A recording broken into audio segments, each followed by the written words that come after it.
குருவே துணை. வணக்கம். இன்றைய இசை இலக்கணம்.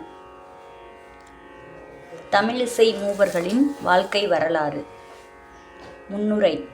தமிழிசை மும்மணிகள் என்றும் ஆதி மும்மூர்த்திகள் என்றும் சீர்காழி மூவர் என்றும் சிறப்பிக்கப் பெறுபவர்கள் முத்துத்தாண்டவர், மாரிமுத்தா பிள்ளை, அருணாச்சல கவிராயர் ஆவார்.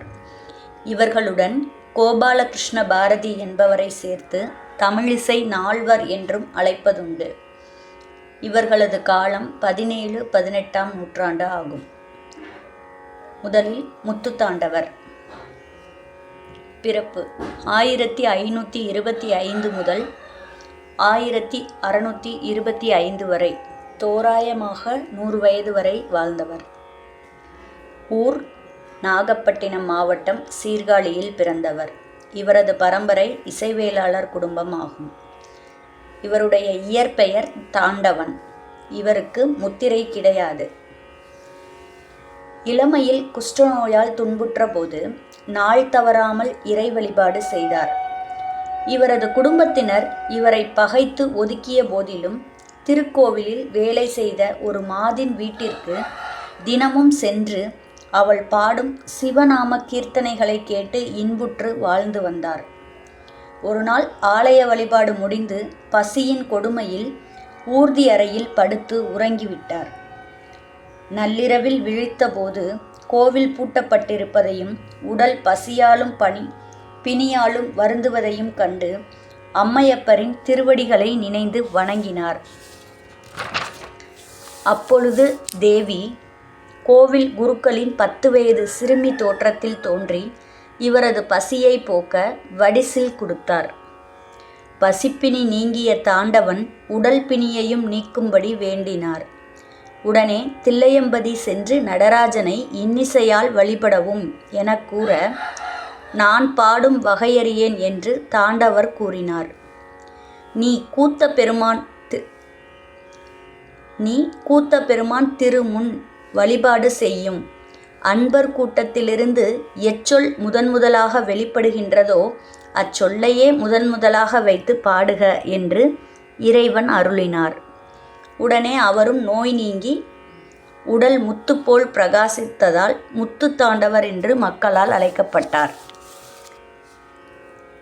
தில்லைக்கு சென்ற இவர் முதலில் கேட்ட பூலோக கைலாசகிரி சிதம்பரம் எனும் முதல் தொடரையே முதலாக பவப்பிரியா ராகத்தில் மிஸ்ரஜம்பை தாளத்தில் பாடினார். பாடியதும் நோய் முழுவதும் நீங்கி 5 பொற்காசுகளும் பெற்றார். ஒரு நாள் எச்சொல்லும் கேட்காத காரணத்தினால் பேசாத நெஞ்சமே என்ற பாடலை சூரியகாந்த ராகம் மிஸ்ரஜம்பையில் பாடி 5 பொற்காசுகளை பெற்றார். சிதம்பரம் வரும் வழியில் கொள்ளிடம் ஆற்றில் வெள்ளம் பெருக்கெடுத்து ஓடியது. இவர் சிவபெருமானை வழிபாடு செய்ய முடியாத அளவுக்கு வெள்ளம் சென்றதால் காணாமல் வீணிலே காலம் கழித்தேனே என்று மிஸ்ரஜாப்பு தாளத்தில் தன்யாசி ராகத்தில் பாடினார். உடனே வெள்ளம் வடிந்து ஆற்றை கடந்தார். இனி தரிசனம் செய்வேனே என்று ஆதி தாளத்தில் வசந்தா ராகத்தில் பாடினார். கோவிலை அடைந்து இறைவன் முன் கண்டபின் கண் குளிர்ந்தேனே என்று ரூபக தாளத்தில் மலைய மாருதத்தில் பாடினார். ஒரு முறை பாம்பு தீண்ட பெற்று சிறிதும் கலங்காமல் மருந்தும் உண்ணாமல் காம்போதி ராகத்தில் ரூபக தாளத்தில் அருமருந்தொன்று தனிமருந்து அம்பலத்தில் கண்டேனே என்று பாடி விஷம் நீங்க பெற்றார். இவர் மணலி முத்துகிருஷ்ண முதலியாரால் கனகாபிஷேகம் செய்ய பெற்றார். இவர் 60 கீர்த்தனைகளையும் 25 பதங்களையும் இயற்றியுள்ளது கிடைத்துள்ளது. நாட்டியத்திற்காக பாடிய 25 பதங்கள் 12 ராகங்களில் அமைந்துள்ளது. 60 கீர்த்தனைகள், 25 ராகம், 7 தாளங்களில் பாடியுள்ளார். பல்லவி, அனுபல்லவி, சரணம் என்ற தொகுப்பை முதலில் முறைப்படுத்தினார்.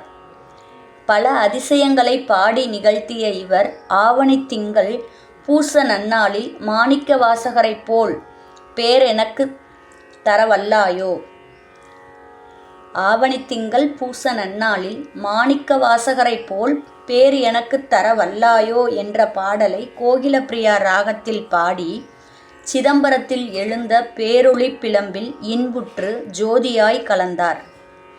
இதுவே இவரது வாழ்க்கைச் சுருக்கமாகும். நன்றி.